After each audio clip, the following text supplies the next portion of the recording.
हरे रामेति कृष्णेति नाम संकीर्तनं सदा लोकक्षेमाय कुर्वन्तं प्रेमिकं सद्गुरुं भजे। वाल्मीकिः कुशिकात्मजः भृगुपतिः माता सुमित्रा तथा दिव्यज्ञानसमन्विता च शबरी तारा च मन्दोदरी। श्रीमान् भक्तशिखामणिश्च हनुमान् ब्रह्मा पिता माल्यवान् अन्ये केचन ते विदन्ति परमं तत्त्वं तु सीतापतेः।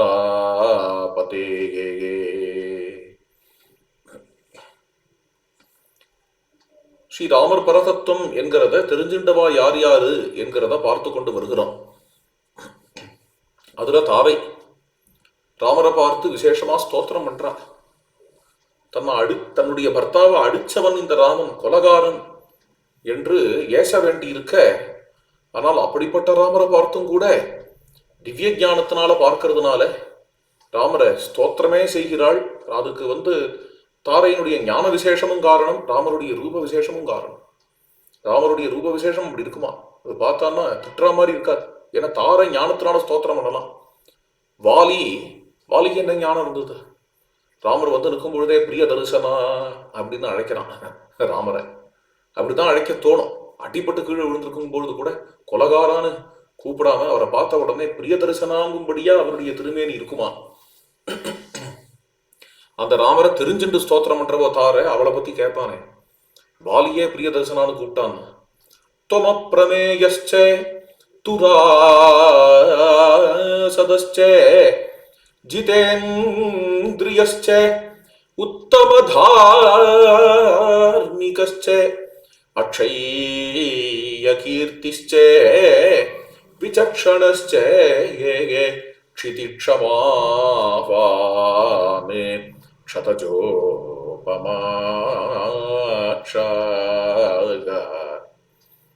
தொம் அப்பிரமேயஸ்ச,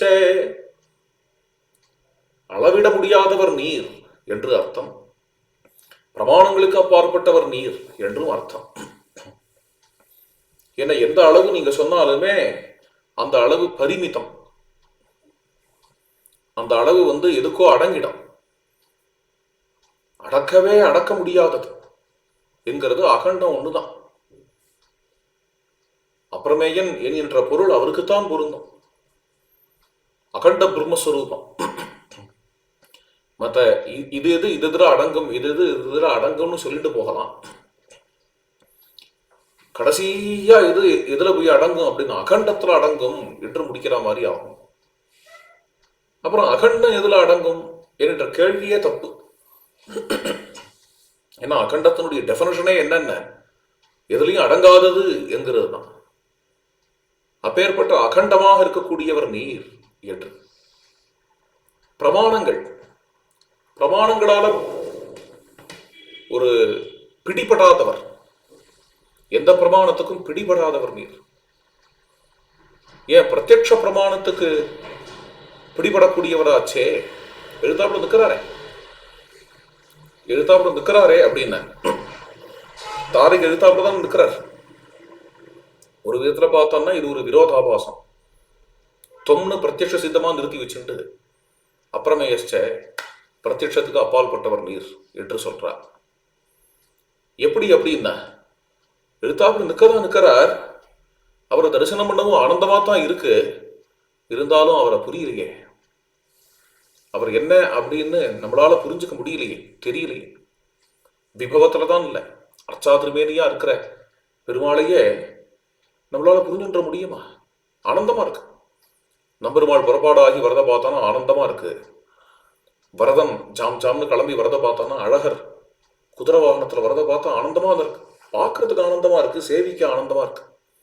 இருந்தாலும் கூட கொஞ்சம் நினைச்சு பார்த்துட்டா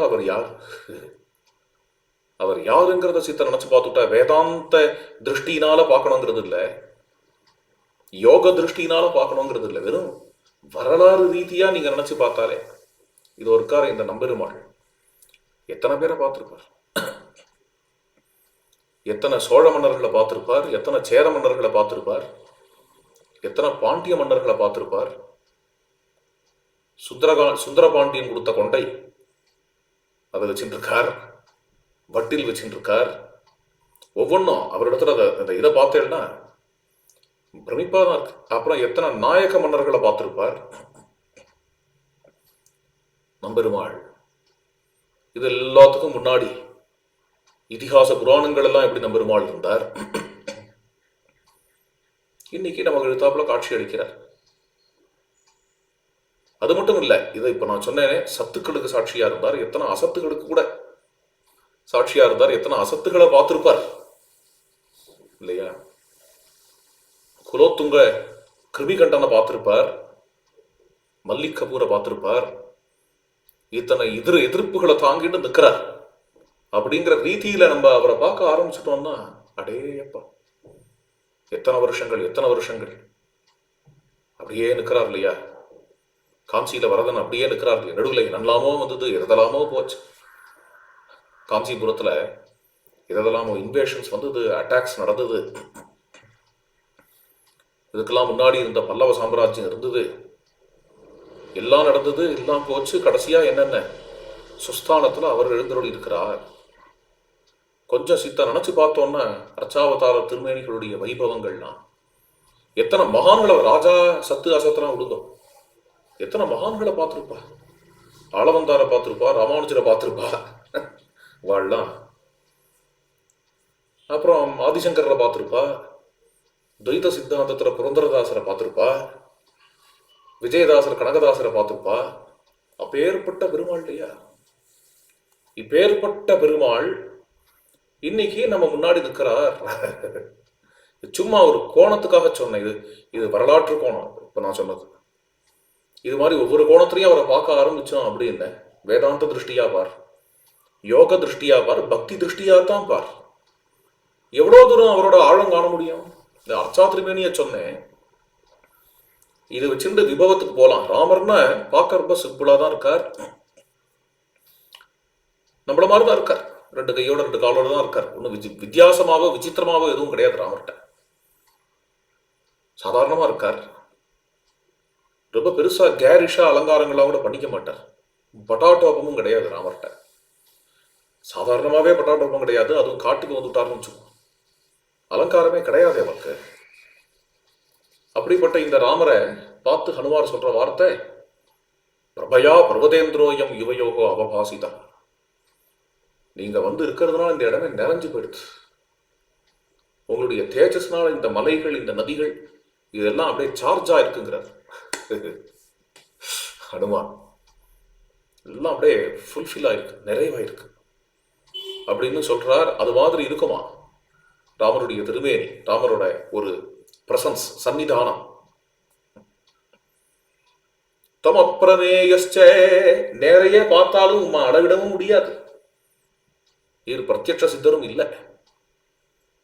பிரத்யட்சமாவே நீர் வந்து நின்னாலும் உங்களுடைய குணங்களையோ, உங்களுடைய தத்துவத்தையோ, உங்களுடைய ரூபத்தையோ கூட இதமித்தம்னு நிர்ணயிக்க முடியாது. துராசதஸ்சே ஜிதேந்திரியஸ்சே, அடக்க முடியாதவர் நீர். புலன்களுக்கு கட்டுப்படாதவர் நீர். உத்தம தார்மீகஸ்சே, தர்மாத்மாக்கள்லேயே சர்வசிரேஷ்டமான தர்மாத்மா நீர். அக்ஷய கீர்த்திச்ச, அழிக்க முடியாத புகழ உடையவர் நீர். க்ஷிதிக்ஷமாவானே, பூமி கொத்த பொறுமை உடையவர் நீர். பூமிக்கு என்ன ஒரு பொறுமை உண்டோ அந்த பொறுமைன்னு ஒரு அர்த்தம். புதுசா ஒரு வியாக்கியானம் பண்றார் ஒரு பெரியவர். க்ஷமாங்கிறதுக்கு கருணைன்னு வியாக்கியானம் பண்ணி, பூமி முழுக்கைக்கும் உங்களுடைய கருணை எவ்வளவோ அவ்வளவு என்னிடத்துல கருணை உடையவர் அப்படின்னு அர்த்தம் பண்றார். க்ஷிதிக்ஷமாவான், அடியாளிகளோ சொல்றேன், சொல்லும் பொழுது கண் கலங்கி நிற்கிறீரே. என்னிடத்துல உள்ள கருணையினால இப்படி ஒரு கருணையோட கூட நிற்கிறீரே, இந்த ஒரு கண் கலங்கி நிற்கிறீரே. க்ஷதஜோபமாட்சா, செந்தாமரை கண்ணா என்று ஸ்ரீராமன் அழைக்கிறார். மனுஷ்ய தேகாபியுதயம் விஹாய திவ்யேன தேகாபியுதயேன யுக்தா. மனுஷ்ய தேகாபியுதயம் விகாய நீர் அவதார புருஷர் பகவான் என்கிறதுலாம் உம்ம தத்துவத்துக்கு தானோ, உம்முடைய குணங்களுக்கு தானோ, உம்முடைய சொரூபத்துக்கு தானோ என்று மட்டும் இல்லாம அது உம்முடைய ரூபத்துக்கும் பொருந்தும் என்று சொல்லும்படியாக இங்கே ஆச்சரியமா திவ்யேன தேகாபியுதயேன யுக்தா என்கிற வாக்கியம். உங்களுடைய திருமேனியே சாமானிய திருமேனி இல்லையே, உங்களுடைய திருமேனியே பாஞ்சபௌத்திகமான திருமேனி இல்லையே. பாஞ்சபௌத்திகமான சரீரம் என்கிறத தாண்டி, பாஞ்சபௌத்திகமான சரீரம் எவ்வளவுதான் அழகா இருந்தாலும் பாஞ்சபௌத்திகம் தான், ஜடம் தான். அப்படிப்பட்ட ஜட நிலையே பாஞ்சபௌத்திகத்துவத்தை தாண்டி திவ்யம், திவ்யமான திருமேனி. திவ்யமான திருமேனிங்கிறது என்ன? சைத்தன்யத்தினாலேயே ஆன திருமேனி, சைத்தன்ய கணம்.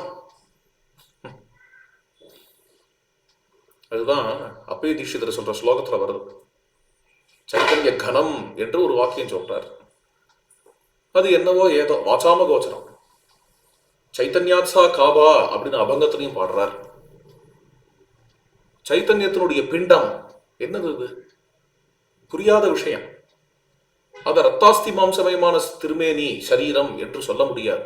சரீரம்னே சொல்ல முடியாதுங்கிறதுனாலதான் அதுக்கு சம்பிரதாயத்துல திருமேனி என்று அழகா பெயர் வச்சிருக்கா. சாதாரண ஒரு சரீரத்தை ரத்தாஸ்தி மாம்சமயம்னு சொல்லலாம். ஆனந்த பிரச்சுரமா இருக்கக்கூடிய பகவானுடைய திருமேனியை சொல்லும் பொழுது வேதமே எதனால ஆனதுன்னு சொல்றதுக்கு இப்படி ஒரு ஒரு வார்த்தையை போடுறது. ரத்தாஸ்தி மாம்சமயம்னு சொல்ல பிடிக்கல, எதனால ஆனதுன்னு சொல்லணும் பொழுது தஸ்ய பிரியமே வசிரஹா மோதோ தட்சிண பக்ஷா பிரமோத உத்தர பக்ஷா ஆனந்த ஆத்மா என்று சொல்றது. பிரேமையினால ஆன திருமேனி ஏதோ சொல்லணுங்கிறதுக்காக, அதாவது வாக்குக்கு எட்டாத விஷயம் ஏதோ சொல்லணுங்கிறதுக்காக சொல்ற வார்த்தை இது. பிரேமையினால ஆன திருமேனி. அதுதான் இங்கே திவ்யேன தேக, திவ்யம்னு சொல்லுங்க, பிரேமையினால ஆன திருமேனின்னு சொல்லுங்க. என்னத்தை சொல்லுங்க, எது சொன்னாலும் அது என்னங்கிறத வாக்குனால விளக்கிட முடியாது. பாஞ்சபௌதிகம் இல்லை என்று மட்டும் தெரிஞ்சுக்கலாம். திவ்யேன தேகாபியுதயேன யுக்தா, அது சித்துனாலேயே ஆன திருமேனி அப்படின்னு சொல்றேன். பிரேமையினால ஆன திருமேனின்னு சொல்றேன். அது மாதிரியான ஒரு திருமேனி பாஞ்சபௌத்திகமான சரீரத்தில் இருக்கக்கூடிய ஒரு ஜீவன் அவன் அஜ்ஞான கண்ணால பார்க்கும் பொழுதும் அவனுக்கு எப்படி தெரிகிறது என்றால் அதற்கு ஒரே பதில் ஸ்ரீ ஸ்ரீ அண்ணா ஆச்சாரிய ஹிருதயத்துல சொல்றார். அதுக்கு ஒரே பதில் என்ன அப்படின்னா, கிருபையினால. பிரபு சர்வசக்தன், அவருடைய கிருபையினால அவதார காலத்துல ஒரு மாரீச்சன் கண்லையும் தென்படும்படியாக, ஒரு கரதூஷணால் கண்லையும் தென்படும்படியாக தன்னுடைய திவ்ய தேகத்தையே அப்படி ஆகிவிட்டான். தன்னுடைய சித்ரூபமான இந்த திருமேனியையே அப்படி ஆகிவிட்டான் என்று ரொம்ப ஆச்சரியமா சொல்றார். தார அதான் இங்க விளக்குறா. இது மனுஷ சரீரமே இல்லையே, வந்திருக்கிறவர் மனுஷர் இல்லைன்னு பார்த்தா தெரியாதா? மனுஷ விலட்சணமானவர் என்று பார்த்தா தெரியாதா? திவ்யமான திருமேனியோட இருக்கக்கூடியவர் என்று என்று தார ரொம்ப ஆச்சரியமா இங்க ராம பரத்துவம் சொல்றார். அடுத்தது மந்தோதரி. மந்தோதரி சொல்லக்கூடிய ராம தத்துவம். மந்தோதரி கதறின் இருக்கா. ராவண வதம் ஆன பிறகு ராவணனையும் ஜெயிக்கிறதுக்கு ஒத்தரா. யார் ஜெயிச்சா? யமன் ஜெயிச்சானா ராவணனை? இந்திரன் ஜெயிச்சானா ராவணனை? அவளுக்கெல்லாம் என்ன தைரியம், ஏது தைரியம் உண்டு? ராவணனை ஜெயிக்கிற தைரியம் யமனுக்கு உண்டா, இந்திரனுக்கு உண்டா? அப்போ அவ யாராலையும் ஜெயிக்க முடியாது ராவணனை. அது தெரிஞ்சவ மந்தோதரி. யாருதான் ஜெயிச்சாளோ என்னும் பொழுதே இப்படி திரும்பி ராமரை பார்க்கிறா. பார்த்த உடனேயே மந்தோதரி சொல்ற வார்த்தை, வியக்தமேஷ மகாயோகி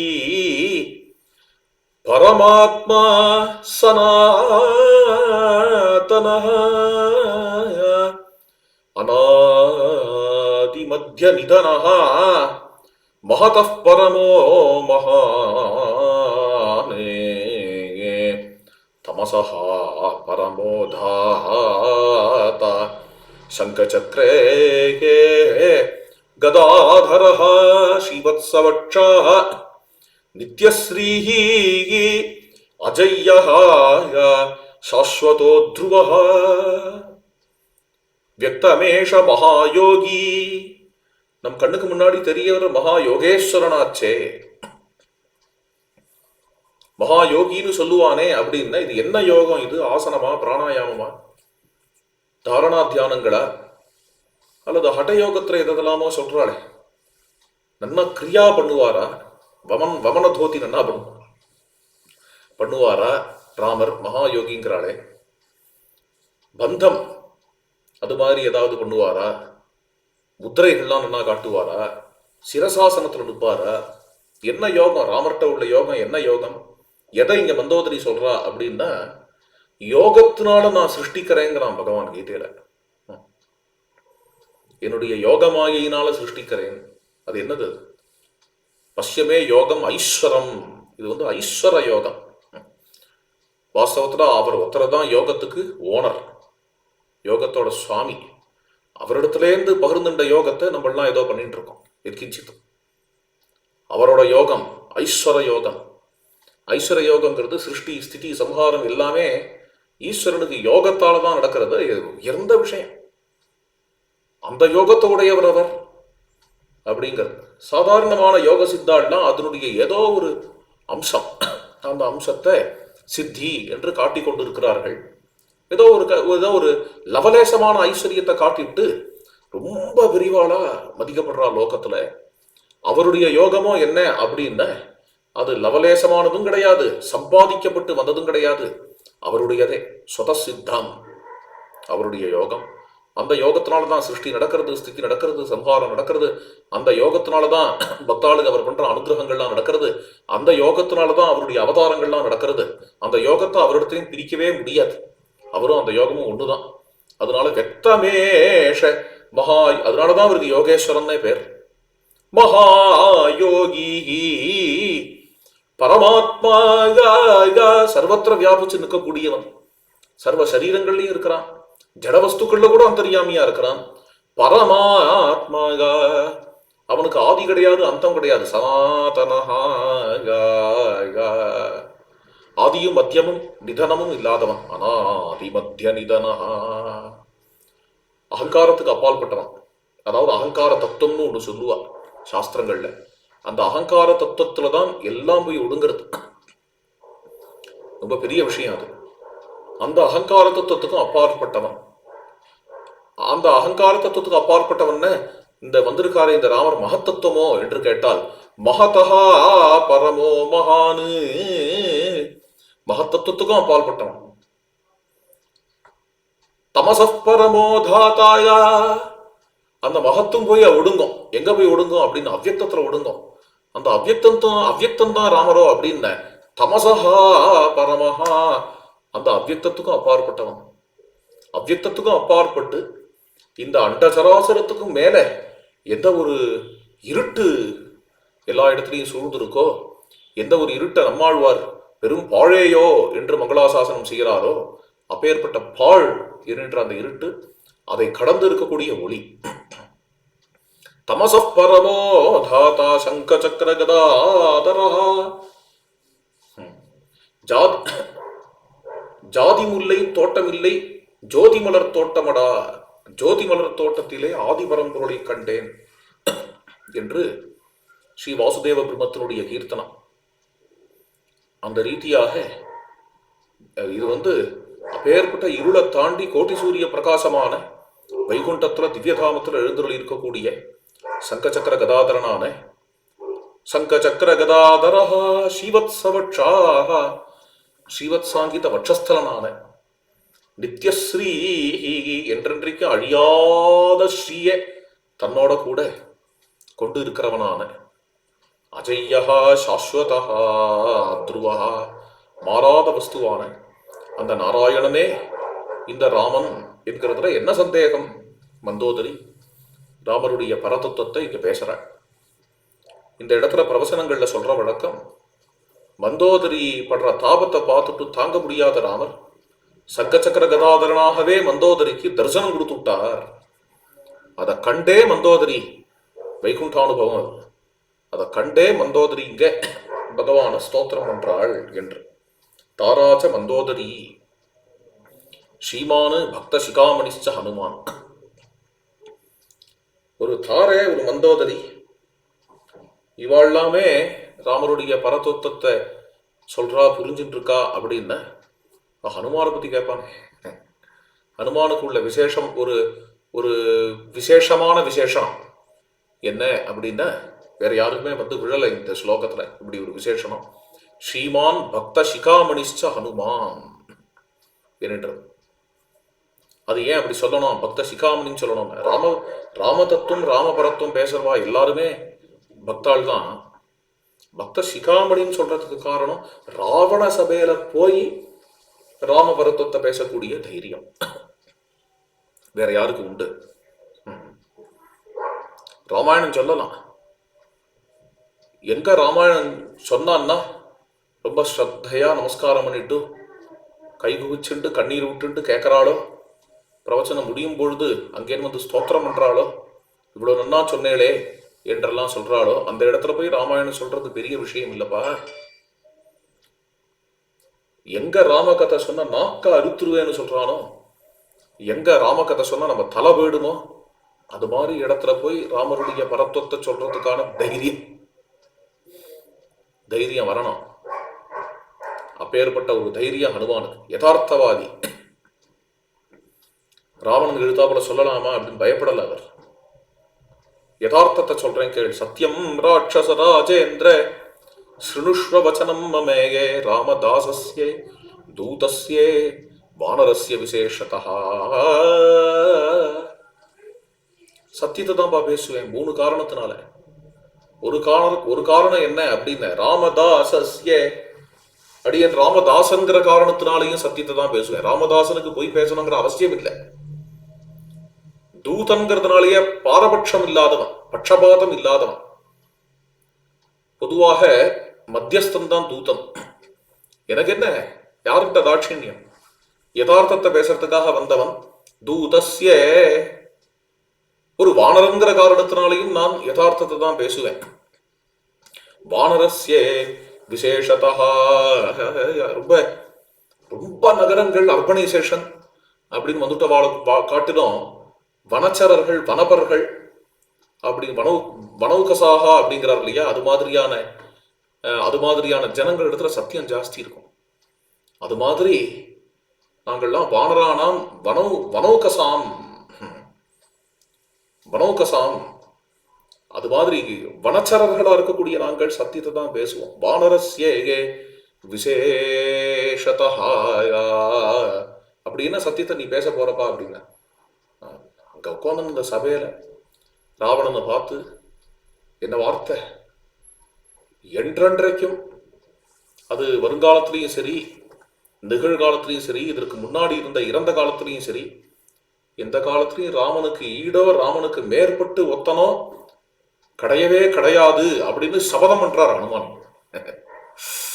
ஆச்சரியமா சொல்றார். என் சக்தி என்ன தெரியுமாப்பா, உன் ராமரை பத்தி இப்படி புகழறையே, என்னுடைய பிரபாவம் என்னன்னு தெரியுமான்னு நீ கேட்டா, ராவணா உன் பிரபாவம் என்னன்னு எனக்கு தெரியும். நீ எப்பேற்பட்டவனு தெரியும். இந்த உலகம் முழுவதையும் சம்ஹாரம் பண்றதுக்கான சக்தி உனக்கு உண்டு. ஆனால் சம்ஹாரம் பண்ற சக்தி ஒண்ணுதான் உனக்கு உண்டு. எங்க பிரபு எப்படிப்பட்டவர் அப்படின்னு, சர்வான் லோகானு சம்ஹிருத்ய சபூதானு சச்சராச்சரானு புனரேவ ததா சிரஷ்டும் சக்தோ ராமோ மகாயசாஹா. சர்வலோகங்களையும் சம்ஹாரம் பண்ணிட்டு அப்புறம் உள்ளது உள்ளபடி அத்தனையையும் சிருஷ்டி பண்ணக்கூடிய சாமர்த்தியம் உடையவர். இது புரிகிற விஷயம் இல்லை, ஆனால் பார்க்கிற விஷயம், நாம் தினந்தோறும் அனுபவிக்கிற விஷயம், புரிகிற விஷயம் இல்லை. எங்கெங்கெல்லாம் பார்க்கிறோன்னு தூங்கி போயிடுறோம்.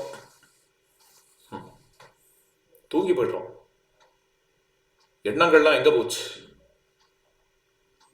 அழிஞ்சு போயிடுதுன்னு சொல்லலாமா? அழியல. கால வேளையில மறுபடியும் எல்லாம் வருது. அதனாலேயே அழியலைங்கிறது தெரிகிறது. ஆனால் தூங்கும் பொழுது எங்க இருந்தது?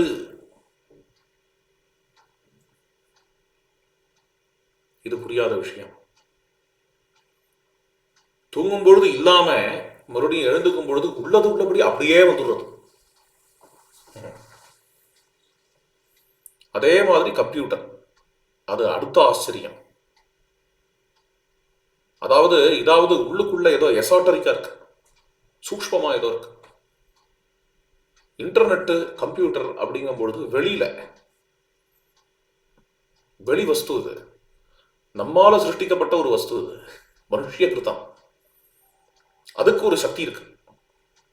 என்ன சக்தி அப்படின்னா, என்னென்னலாமோ அந்த கம்ப்யூட்டர்ல வருது, எதெல்லாமோ அதுல டைப் பண்ணி வச்சிருக்கோம், அதை ஆஃப் பண்றோம்.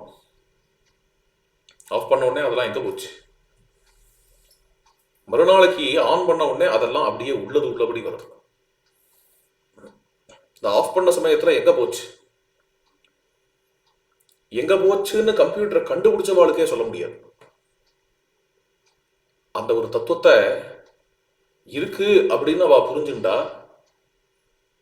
புரிஞ்சுண்டு அதை யூஸ் பண்ணிக்கிறாளே தவிர, இருக்குன்னு தெரிஞ்சுட்டு யூஸ் பண்ணிக்கிறாளே தவிர, அது என்ன தத்துவம் அப்படின்னு உள்ள போய் இன்னி வரைக்கும் எவனுமே எக்ஸ்ப்ளோர் பண்ணது கிடையாது. இந்த 2 உதாரணமும் நம்ம பார்க்கிற உதாரணம், அதுக்காக சொன்னேன். இதை வச்சுண்டு அதை யோசிக்கணும். எதுன்னு, இந்த அண்டச்சராச்சரமும் ஓயும், மகாப்பிரளயம், ஆகாசம், வாயு, அக்னி முதலிய பஞ்சபூதங்கள்லாம் கூட ஓஞ்சிடும். எங்க ஓஞ்சுது? எங்க ஓஞ்சுது? ஓஞ்சுடுது. இப்ப காணல, மகாபிரளய சமயத்துல காணல. அப்புறம் சிருஷ்டி ஆரம்பிக்கும் பொழுது அப்படியே உள்ளது உள்ளபடி இல்லாம தொடுமா? இது புரியாத விஷயம். உள்ளது உள்ளபடி அப்படியே வந்துடுமா? உள்ளது உள்ளபடின்னா, இப்போ தூங்கும் பொழுது ஒண்ணுமே இல்லை, எழுந்துட்ட உடனேயே இந்த சரீரத்துக்குள்ள இந்த சரீரம் தான் நான்கிற அபிமானமும் வருது. இந்த சரீர சம்பந்தப்பட்ட பந்துக்கள் எல்லாம் தெரியறது. விட்டு போயிடல. எழுந்துக்கும் போது புது ஆள் வரல, அதே ஆளே. முட்டாள் தூங்க ஆரம்பிச்சானா முட்டாளாவே எழுந்துக்கிறான், அறிவாளி தூங்க ஆரம்பிச்சா அறிவாளியாவே எழுந்துக்கிறான், அதே ஆளே எழுந்துக்கிறான். அவன் சம்பந்தப்பட்ட விஷயங்கள்லாம் அவனுக்கு புரியறது. அவனுக்கு என்ன டேஸ்ட் இருக்கோ, இது மாதிரியான ஆகாரத்துல ருச்சி இருக்கோ, அதெல்லாம் அவனுக்கு வந்துடுறது. அவன் சுபாவங்கள்லாம் அவனுக்கு வந்துடுறது. அதே மாதிரியே அண்டச்சராச்சரமும் ஓஞ்சு கொடுத்து அடுத்த முறை வரும்பொழுது வேற ஏதோ ஒரு அண்டச்சராச்சரம் வந்தது என்று சொன்னா அது ஆச்சரியம் இல்லை. அண்டச்சராச்சரம் ஓஞ்செடுத்து இல்லைன்னா எடுத்து அடுத்த முறை வரும்பொழுது போன முறை இருந்த ஜீவராசிகள் அவளுக்கு என்ன கர்மாவோ அதனுடைய தொடர்ச்சி, அவளுக்கு என்ன சம்ஸ்காரமோ, அவளுக்கு என்ன வாசனையோ, அதனுடைய தொடர்ச்சியாவே இந்த சிருஷ்டியில இப்போ இந்த ஜீவராசிகள் எல்லாரும் வரார்கள். நடுவில் எங்க இருந்தார்கள்? நடுவில் எங்கேயோ இருந்தார்கள். நம்முடைய சித்தவருத்திகள்லாம் நடுவில் எங்க இருந்ததோ அங்கதான் இருந்தார்கள். தன்னிடத்திலேயே அனைத்தையும் ஒடுக்கி உள்ளது உள்ளபடி சூக்ஷ்ம நிலையில இருந்தாலும் உள்ளது உள்ளபடி அதை அத்தனையும் காப்பாற்றி மறுபடியும் வெளியில கொண்டு வருது.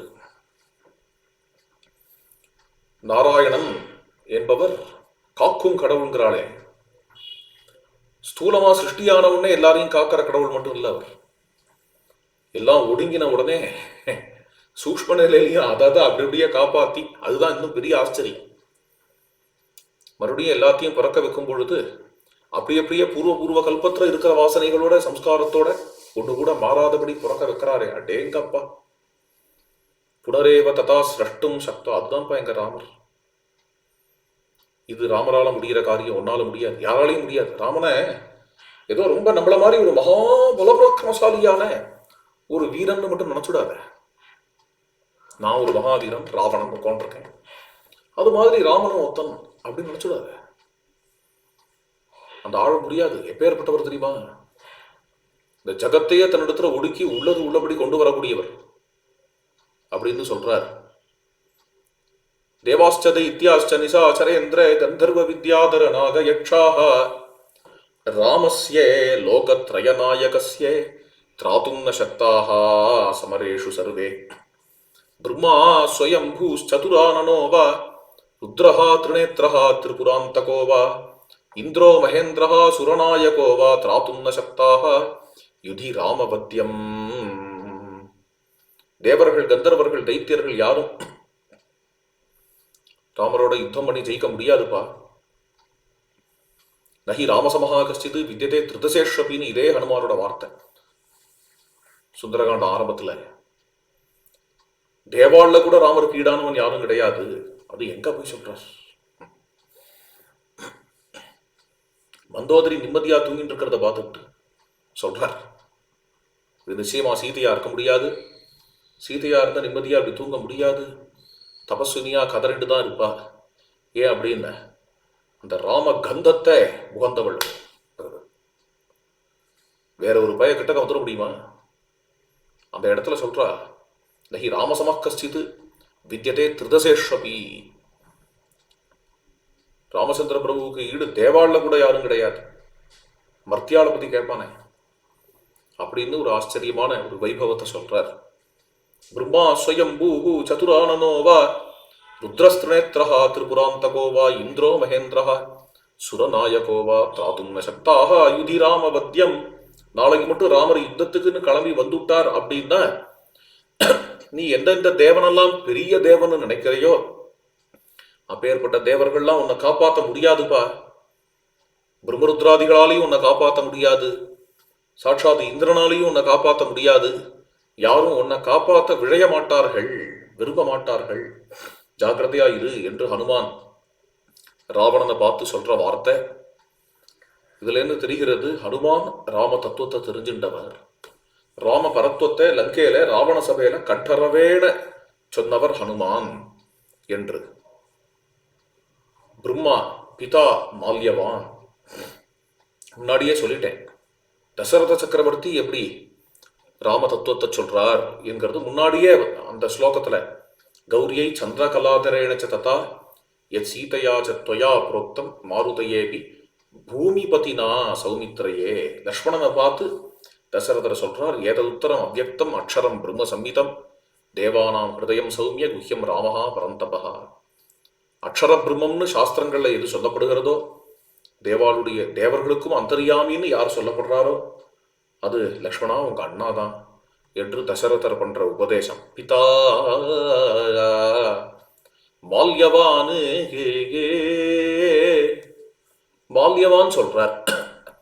ராவண சபையில ராவணனை பார்த்து சொல்றார், விஷ்ணு மன்யாமஹே ராமம் மானுஷம் தேகமாஸ்ரிதம் நஹி மானுஷமாத்ரோசோ ராகவோ திருட விக்ரமஹா ஏன பத்தஹ சமுத்திரஸ்ய சசேதுஹு பரமாத்புதஹ குருஷ்வ நரராஜேன சந்திம் ராமேண ராவணாய. ராமச்சந்திர பிரபு சாட்சாத் மகாவிஷ்ணுப்பா. ராவணா ஒரு சாமானிய மனுஷனாலே இவ்வளவு பெரிய சேதுபந்தனம் பண்ணிட முடியுமா? இதை பார்த்தாலே தெரிய வேண்டாமா அவர் யாரு என்கிறத என்று மால்யவான் ராவணனுக்கு எடுத்து சொல்றார். மால்யவான் எடுத்து சொல்றது என்ன? ராவணனே சொல்றான். ராவணன் வாயிலேயே அதை வரவேற்சுட்ட பெருமை ராமருக்கு சேரும். கோதண்டபாணி படுத்தின பாடு. எங்கேயோ போய் தப்பு பண்ணிவிட்டான் பாவன் ராவணன். ரொம்ப பெரிய இடத்துல எதிர்த்துனுட்டான். ஆனா அவனோட ஒரு லெவலுக்கு அப்பேற்பட்ட இடத்தை எதிர்த்துக்கிறது தான் அவனுக்கு கௌரவம். ராவணன் போய் ஒரு மசமசா சத்ருவோட யுத்தம் பண்ண நன்னாவா இருக்கும். ராவணனுக்கு எது பெருமை அப்படின்னு, ராமரோட யுத்தம் பண்றது தான் பெருமை. வானர சேனைகளோட கூட ராமர் லங்கையில வந்து நடத்தின ஆச்சரியமான யுத்தத்தை பார்த்தான். பார்த்துட்டு கடைசியா ராவணனே ஒத்துக்கிற விஷயம். இந்த விஷயம் என்ன அப்படின்னு, யஸ்ய விக்ரமமா அசாத்யே ராட்சசாஹ நிதனங்கதாக தம்மன்யே ராகவம் வீரம் நாராயணமனாமயம். எவருடைய பிரபாவம், அந்த பிரபாவத்தினாலே சாட்சாத் அதிகாயனே போயிட்டானோ, இத்தனை ராட்சசால் போயிட்டாடோ, அப்பேற்பட்டவன், அப்பேற்பட்ட ராமன் நாராயணனே என்று ராவண வாயிலேயே வந்துடுத்து ராமர் யாருங்கிறது. இவ்வாறு ராமாயணத்துல பல பேர்கள் ராமர நாராயணன் என்று கண்டுகொண்டு இருக்கிறார்கள் என்கிறது இந்த ஸ்லோகம். ஜானகி காந்த ஸ்மரணம் ஜெய ஜெய ராம ராம.